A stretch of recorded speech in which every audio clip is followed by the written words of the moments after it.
नमस्कार, जय हिंद मेरे प्यारे साथियों जैसा कि हमने कल के वीडियो में बताया था कि उत्तर प्रदेश पुलिस का जो री एग्जाम होने वाला है 23, 24, 25 और 30, 31 अगस्त को होने वाला है। उसके लिए हम लोग इस चैनल के माध्यम से प्रतिदिन 2 मॉक टेस्ट करने वाले हैं, वो भी किसका, तो हिंदी का। कितनी आपकी तैयारी हो चुकी है अब तक, इसी वीडियो के माध्यम से आप अपना अंदाजा लगा सकते हैं। इस वीडियो में हम लोग टोटल 30 क्वेश्चन देखने वाले हैं और ये जो 30 क्वेश्चन है आपका उत्तर प्रदेश पुलिस के द्वारा ही पूछा गया टोटल क्वेश्चन है। तो बिना विलंब किए हुए, बिना देरी किए हुए आइए हम लोग सीधा वीडियो को शुरू करते हैं और क्वेश्चन देख लेते हैं।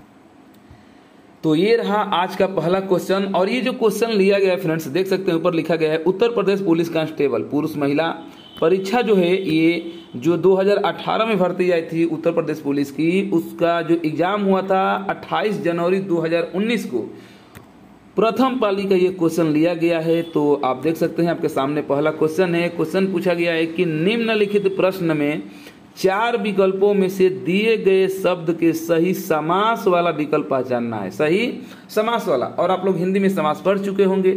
क्वेश्चन दिया गया है चक्रधर। क्या है? चक्रधर। चक्रधर के लिए आपका इसमें से 4 विकल्प में से एक सही शब्द है, आपको बताना है। चक्रधर के लिए समास विग्रह क्या होता है कि चक्रधर में जिसके, क्या सही है? नहीं, ये तो गलत हो गया। चक्र है अधर में जिसके, ये भी आपका क्वेश्चन गलत हो गया विकल्प। तीसरा है आपका चक्र धारण किया है जिसने, इसके लिए एक शब्द होता है आपका चक्रधर, यानी कि चक्रधर का जैसे ही आप समास विग्रह पढ़े होंगे तो वहां पर आपको देखने को मिला होगा कि चक्र धारण किया है जिसने, अर्थात कौन?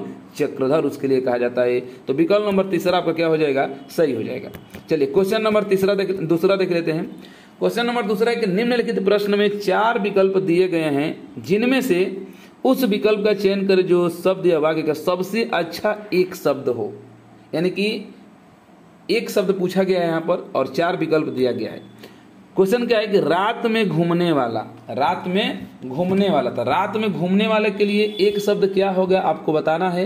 तो जो रात में घूमता है फ्रेंड्स, उसके लिए क्या कहा जाता है? तो उसको कहा जाता है निशाचर। क्या कहा जाता है? निशाचर। यानी कि दूसरा क्वेश्चन का विकल्प नंबर तीसरा आपका क्या हो जाएगा? सही हो जाएगा।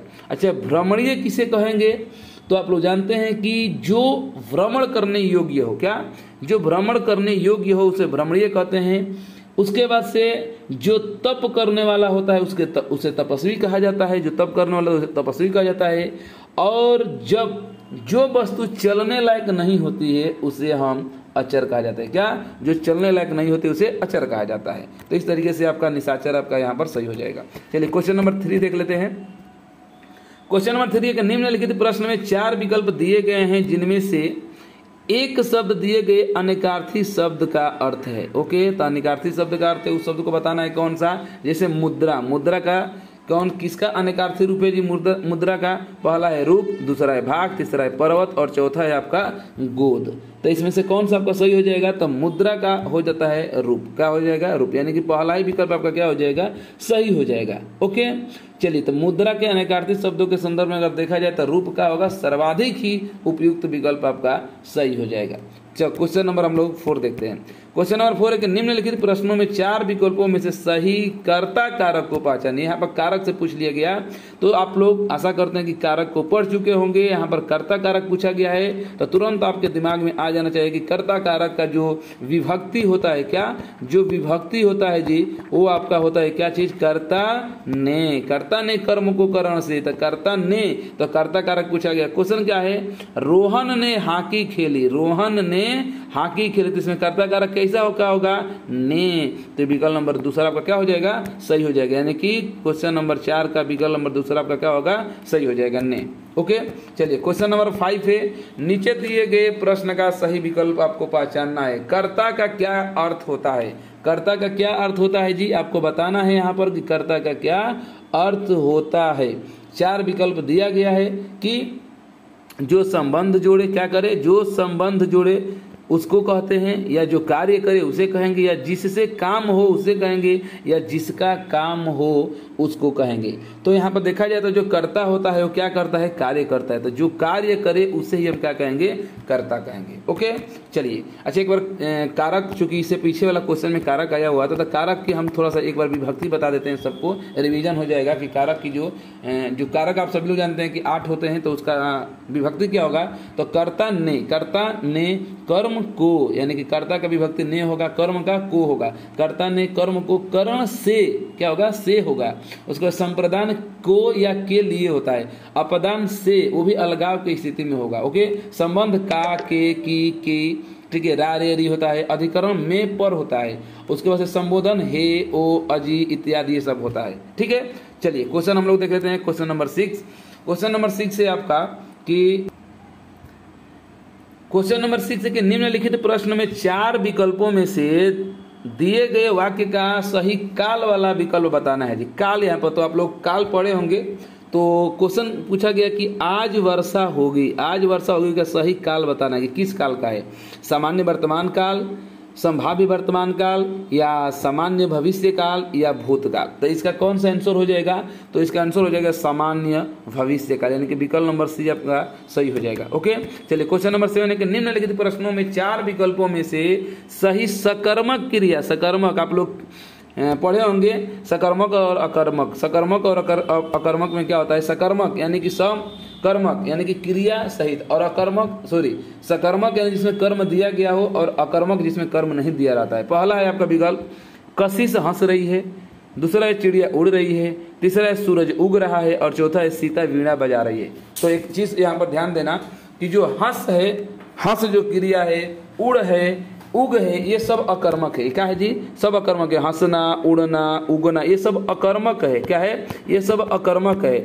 पूछा क्या गया है, तो सकर्मक का पूछा गया, सकर्मक क्रिया। तो यहाँ पर सीता वीणा बजा रही है। वीणा यानी कि बजाना क्या है, बजाना, खेलना, उसके बाद से लिखना, पढ़ना, ये सब क्या है, सकर्मक क्रिया है। तो इसलिए विकल्प नंबर 14 क्या हो जाएगा, सही हो जाएगा। क्वेश्चन नंबर 8 है कि निम्नलिखित प्रश्न में 4 विकल्प दिए गए हैं, और जिनमें से उस विकल्प का चयन करना है जो दिए गए शब्द का सही पुल्लिंग शब्द है। ठीक है, यानी कि यहाँ पर स्त्रीलिंग शब्द दिया गया है सामग्री, और इसका पुल्लिंग शब्द बताना है। तो सामग्री का क्या हो जाएगा जी, तो सभी लोग जानते हैं कि सामग्री का जो पुल्लिंग शब्द होगा वो हो जाएगा सम्राट। क्या हो जाएगा, सम्राट हो जाएगा। ओके चलिए, क्वेश्चन नंबर 8 देख लेते हैं। नीचे दिए गए शब्द का सही बहुवचन वाला रूप बताना है। बहुवचन, चिड़िया, चिड़िया का बहुवचन क्या हो जाएगा, चिड़िया, चिड़िया यानी कि चांद बिंदु, चिड़ियाएं, चिड़ियों, और चिड़ा। तो इसका आंसर क्या हो जाएगा, तो विकल्प नंबर इसका पहला सही हो जाएगा, चिड़िया, इसमें चांद बिंदु रहता है, यही आपका क्या हो जाएगा, सही हो जाएगा। क्वेश्चन नंबर 9 हो गया। क्वेश्चन नंबर 10 है कि निम्नलिखित प्रश्न में 4 विकल्पों में से उस सही विकल्प का चयन करें जो क्या है, क्वेश्चन है कि वर्ण स्वर की सहायता से बोले जाते हैं उन्हें क्या कहा जाता है। जो स्वरों की सहायता से बोले जाते हैं उन्हें क्या कहा जाता है, तो इनको आप सभी लोग जानते हैं कि व्यंजन कहा जाता है। क्या कहा जाता है, व्यंजन जो होते हैं ये स्वरों की सहायता से बोले जाते हैं। ठीक है, चलिए क्वेश्चन नंबर 11 देखते हैं। निम्नलिखित प्रश्नों में 4 विकल्पों में से संज्ञा शब्द से बनने वाला सही विशेषण शब्द क्या होगा। संज्ञा शब्द से बनने वाला सही विशेषण शब्द क्या होगा। ठीक है, चूंकि ये जो क्वेश्चन था, ये क्वेश्चन ही आपका जो भारतीय बोर्ड ने इसको कैंसिल कर दिया था, और सभी लोगों को इसके लिए सही मार्क यानी कि सही मानकर इसको सबको नंबर मिल गया था। ये क्वेश्चन ही गलत पूछ लिया गया था। चलिए क्वेश्चन नंबर हम लोग 12 देख लेते हैं। निम्नलिखित प्रश्नों में 4 विकल्पों में से उस विकल्प का चयन करें जो बताता है कि, क्या बताता है, क्वेश्चन है यहाँ से कि व्यंजन को स्वर रहित दिखने के लिए किस चिन्ह का उपयोग किया जाता है। इसका मतलब क्या है जी, स्वर रहित। जैसे हम बोले क को स्वर रहित करना है तो इसको क्या लिखेंगे, व्यंजन है, तो इसको स्वर रहित करेंगे तो स्वर इसमें से निकाल दीजिए, तो क के नीचे लेगा ये हलंत और प्लस अ, क्या है अ, तो ये स्वर रहित हो गया। तो स्वर रहित बनाने के लिए किसका प्रयोग करेंगे, हलंत का प्रयोग किया जाता है। क्या, किसी भी वर्ण के नीचे अगर हलंत लग जाता है तो वो वर्ण आधा हो जाता है, इसको ध्यान रखिएगा। तो ये इसका विकल्प नंबर 3 आपका क्या हो जाएगा, सही हो जाएगा। क्वेश्चन नंबर 13 देख लेते हैं। क्वेश्चन नंबर 13 है कि निम्नलिखित प्रश्न में दिए गए विकल्पों में से रेखांकित शब्द का, किसका, रेखांकित शब्द के आधार पर सर्वनाम के सही भेद बताना है, यानी बताना है कि कौन सा सर्वनाम है। क्वेश्चन क्या है कि कोई आपसे मिलने आया है, कोई आपसे मिलने आया है और कोई के नीचे अंडरलाइन है, तो कोई कौन सा सर्वनाम है जी? तो सभी लोग जानते हैं कि ये अनिश्चयवाचक सर्वनाम है। कौन सा है? अनिश्चय में, कोई आपका अनिश्चयवाचक सर्वनाम में हो जाएगा, क्योंकि निश्चित तो है नहीं, अनिश्चयवाचक। विकल्प नंबर पहला सही हो जाएगा। क्वेश्चन नंबर 13 हो गया। क्वेश्चन नंबर 14 देख लेते हैं। अयोध्या सिंह उपाध्याय हरिऔध जी की प्रसिद्ध रचना कौन सी है? अयोध्या सिंह उपाध्याय हरिऔध की इसमें से कौन सी रचना है जी? तो कौन सी रचना हो जाएगी? झरना। झरना किसका है? तो झरना आपका है जयशंकर प्रसाद की। किसका है? ये जयशंकर प्रसाद जी की है। प्रिय प्रवास आपका है अयोध्या सिंह उपाध्याय की। किसकी? अयोध्या सिंह उपाध्याय की प्रिय प्रवास है। अच्छा, प्रेम प्रलाप किसका है? तो ये भारतेंदु हरिश्चंद्र जी का है। किसका? भारतेंदु हरिश्चंद्र जी का। अंधा युग किसका है? तो ये धर्मवीर भारती का है, धर्मवीर भारती का है। ठीक है, तो इसका आंसर कौन सा हो जाएगा? प्रिय प्रवास हो जाएगा। चलिए, क्वेश्चन नंबर 15 है कि निम्नलिखित प्रश्न में 4 विकल्पों में से उस सही विकल्प का चयन करें जो बताता है कि फणीश्वर नाथ रेणु की रचित उपन्यास कौन सी है। यानी कि फणीश्वर नाथ रेणु का जो रचित उपन्यास से पूछा गया है, तो फणीश्वर नाथ रेणु की कौन सा हो जाएगा इसमें से? तो आप जानते हैं कि मैला जो आंचल है, बहुत ही फेमस इनका उपन्यास है मैला आंचल। मैला आंचल इसका सही हो जाएगा। मधुशाला किसका है? तो हरिवंश राय बच्चन की। किसका? हरिवंश राय बच्चन की। मुद्रा राक्षस किसकी है जी? तो ये विशाख दत्त की। किसका है? विशाख दत्त का। और मृगनयनी किसका है? तो ये वृंदावन लाल वर्मा की है। ओके, चलिए क्वेश्चन नंबर हम लोग 16 देख लेते हैं। क्वेश्चन नंबर 16 है कि निम्नलिखित प्रश्न में 4 विकल्पों में से उस सही विकल्प का चयन करें जो बताता है कि इनमें से कौन सी मीराबाई द्वारा रचित रचना नहीं है। ध्यान दीजिएगा फ्रेंड्स, आप लोग जल्दबाजी के चक्कर में नहीं पर ध्यान नहीं देते हैं और क्वेश्चन में नहीं वाला पूछ लिया जाता है और न समझने की वजह से आपका आंसर गलत हो जाता है। तो इसमें पूछा गया कि मीराबाई द्वारा रचित कौन सा नहीं है। ओके, तो यहाँ पर पहला विकल्प है राग गोविंद। कौन सा? राग गोविंद। तो राग गोविंद तो आपका है ही। गीत गोविंद, आपका गीत गोविंद का टीका आता है, यहाँ पर छूट गया है, गीत गोविंद का टीका, ये भी आपका है मीराबाई का। राग सोरठा के पद, राग सोरठा के पद यहाँ पर होगा, या राग सोरठा होता है। ठीक है, राग सोरठा ये भी होता है।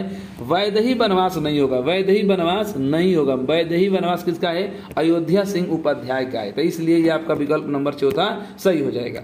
चलिए क्वेश्चन नंबर 17 देख लेते हैं। माखनलाल चतुर्वेदी को किस रचना के लिए साहित्य अकादमी पुरस्कार दिया गया था? बहुत ही फेमस इनकी एक रचना है हिम तरंगिनी। कौन सी? हिम तरंगिनी। हिम तरंगिनी को के लिए इनको 1955 ईस्वी में, कब? 1955 ईस्वी में माखनलाल चतुर्वेदी को साहित्य अकादमी पुरस्कार दिया गया था। आगे समझ में? चलिए आगे देख लेते हैं। क्वेश्चन नंबर 17 हो गया। क्वेश्चन नंबर 18, निम्नलिखित प्रश्नों में 4 विकल्पों में से उस सही विकल्प का चयन करना है जो रेखांकित शब्दों के सही अव्यय के भेद हो। क्वेश्चन है कि उसने उसे बुरा कहा लेकिन वह अच्छा बना। कौन सा अव्यय है जी यहाँ पर? तो देखिए इसका जो आंसर हो जाएगा अव्यय वाला, कौन सा इसका हो जाएगा?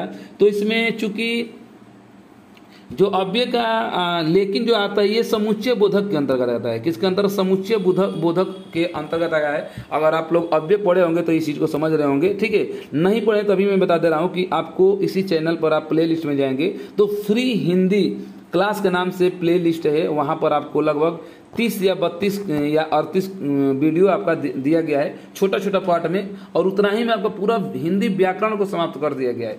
आप लोग 2-4-5 घंटा जो भी समय होगा निकाल कर उस वीडियो को आप लोग पूरा देख लीजिए, वहाँ से आपका व्याकरण सही हो जाएगा, पूरा व्याकरण वहाँ से कंप्लीट हो जाएगा। बाकी जो लोग पढ़ चुके हैं वो लोग समझ रहे होंगे। चलिए क्वेश्चन नंबर 19 है कि निम्नलिखित प्रश्न में 4 विकल्प में से उस सही विकल्प का चयन करें जो शुद्ध वाक्य के शुद्ध रूप का अशुद्ध वाक्य के शुद्ध रूप का सबसे अच्छा विकल्प है। यानी कि यहाँ पर एक वाक्य दिया गया है जो कि अशुद्ध है और इसी का शुद्ध रूप पूछा जा रहा है। वाक्य क्या है कि विद्यालय में बाएं बड़ा सा मैदान है। विद्यालय में बाएं बड़ा सा मैदान है, इसका सही रूप पूछा जा रहा है। तो पहला विकल्प है कि विद्यालय के बाएं बड़ा मैदान है। दूसरा है विद्यालय की बाईं ओर बड़ा सा मैदान है। तीसरा है विद्यालय में बड़ा सा मैदान है। और चौथा है कि विद्यालय के बाईं बड़ा सा मैदान है। तो इसका विकल्प नंबर बी सबसे ज़्यादा सही लग रहा है कि विद्यालय की बाईं ओर, क्या? विद्यालय की बाईं ओर, विद्यालय की बाईं ओर बड़ा सा मैदान है। यही आपका विकल्प क्या हो जाएगा? सही हो जाएगा। ओके, चलिए क्वेश्चन नंबर 19 देख लेते हैं। क्वेश्चन नंबर 19 था ही। क्वेश्चन नंबर 20 देख लेते हैं कि निम्नलिखित प्रश्नों में उस 4 विकल्पों में से उस सही विकल्प का चयन करना है जो बताता है कि, क्या बताता है? तो क्वेश्चन पूछा गया कि जहां छंद में सभी चरण समान होते हैं। तो आप लोग छंद पढ़े होंगे तो जानते होंगे कि सभी चरण समान किस में होते हैं? सममात्रिक छंद में। जैसे एग्जाम्पल चौपाई जिसमें बराबर 16 मात्राएं होती हैं। कितनी 16। तो ये चौपाई आपका सम मात्रिक छंद के अंतर्गत आता है। क्योंकि क्वेश्चन यहाँ पूछा गया कि सभी चरण समान होते हैं, तो किसके होते हैं? सममात्रिक छंद के ही होते हैं। चलिए क्वेश्चन नंबर 20 हो गया। क्वेश्चन नंबर 21 है कि निम्नलिखित प्रश्न में 4 विकल्पों में से उस विकल्प का चयन करना है, ठीक है, जो दिए गए मुहावरे का सही अर्थ है, यानी कि मुहावरा का अर्थ बताना है। क्वेश्चन है कि घाट घाट का पानी पीना। इसका मतलब क्या होगा? बहुत अनुभवी होना। ओके, चलिए क्वेश्चन नंबर 21 हो गया। क्वेश्चन नंबर 22, निम्नलिखित प्रश्न में 4 विकल्प में से उस सही विकल्प का चयन करें जो बताता है कि, क्या बताता है? क्वेश्चन है कि जहां किसी हानि के कारण शोक भाव, क्या चीज है जी? शोक भाव उपस्थित होता है, वहाँ किस भाव की उपस्थिति होती है? तो आप लोग रस पढ़े होंगे। रस में अगर सबका आप लोग अगर अस्थाई भाव जानते होंगे तो यहीं से डायरेक्ट आप कर लिए होते कि यहाँ से रसी पूछा गया है, शोक भाव पूछा गया है, तो करुण का क्या होता है? शोकी होता है, इसलिए यहाँ पर करुण आपका हो जाएगा। विकल्प नंबर 4 आपका क्या होगा? सही होगा। क्वेश्चन नंबर 23 है कि निम्नलिखित प्रश्न में 4 विकल्पों में से उस विकल्प का चयन करना है जो निर्देशानुसार वाक्य परिवर्तन वाला सही वाक्य। देखिए इस तरीके का क्वेश्चन आपको देखने को मिलेगा, ठीक है।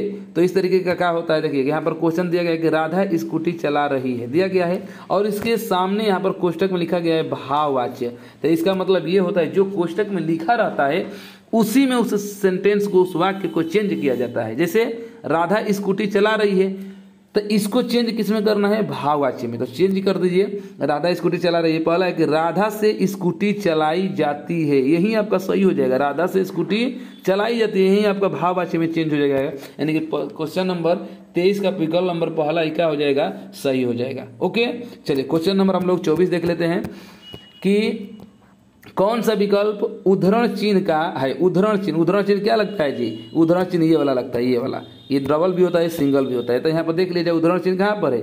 ये आपका पहला में यहाँ पर लगा हुआ है श्रीमती श्यामा चोना, और यहाँ पर उद्धरण चिन्ह देखो यहाँ पर लगा हुआ है। तो ये विकल्प नंबर पहला ही क्या हो जाएगा? सही हो जाएगा। आप लोग विराम चिन्ह एक बार जरूर देख लीजिएगा। कामता प्रसाद के अनुसार विराम चिन्हों की संख्या 20 होती है। ओके, और अल्प विराम होता है, ये आपका ये उप विराम होता है, ये आपका अर्ध विराम होता है, ठीक है, ये प्रश्नवाचक चिन्ह होता है, ठीक है। तो इस तरीके से आप लोग विराम चिन्ह जरूर देख लीजिएगा। चलिए क्वेश्चन नंबर 25 देख लेते हैं। निम्नलिखित प्रश्न में से 4 विकल्पों में से उस विकल्प का चयन करें जो दिए गए शब्द का सही समान अर्थ वाला शब्द है। जैसे शरीर का सही समान अर्थ वाला क्या हो जाएगा? कलेवर। तो ये पहला ही विकल्प सही हो जाएगा। शरीर का समान सही अर्थ वाला जो शब्द होता है वो कलेवर ही होता है। ओके, बाकी आप लोग जानते हैं बीटअप किसका होता है? आप लोग बताएंगे। तो बीटअप ब्रिज का होता है। किसका होता है? ये ब्रिज का होता है। पद्मा सरस्वती का होता है, सरस्वती का। महिला स्त्री का होता है, समान रूप। ओके, चलिए क्वेश्चन नंबर 25 हो गया। क्वेश्चन नंबर 26 देख लेते हैं। निम्नलिखित प्रश्न में 4 विकल्पों में से उस विकल्प का चयन करें जो सही विकल्प है। क्या है क्वेश्चन? तो पूछा गया है आपका यहाँ पर कि उपसर्ग और प्रत्यय दोनों की शब्द नहीं, और यहाँ पर होते हैं उपसर्ग और प्रत्यय दोनों ही शब्द नहीं होते हैं। क्या? क्रिया, अव्यय, शब्दांश, और क्या यहाँ पर हो जाएगा? सर्वनाम। क्या? सर्वनाम। तो यहाँ पर इसका आंसर क्या हो जाएगा? अभी देख लेते हैं इसका। तो आंसर इसका पहला दिया गया विकल्प क्रिया, दूसरा है अव्यय, तीसरा है आपका शब्दांश, और अगला क्या दिया है? सर्वनाम। तो इसमें कौन सा विकल्प सही हो जाएगा? तो चूंकि देखिए इसका जो भारतीय बोर्ड है यहाँ पर आंसर क्वेश्चन को ही गलत मान लिया था। क्यों?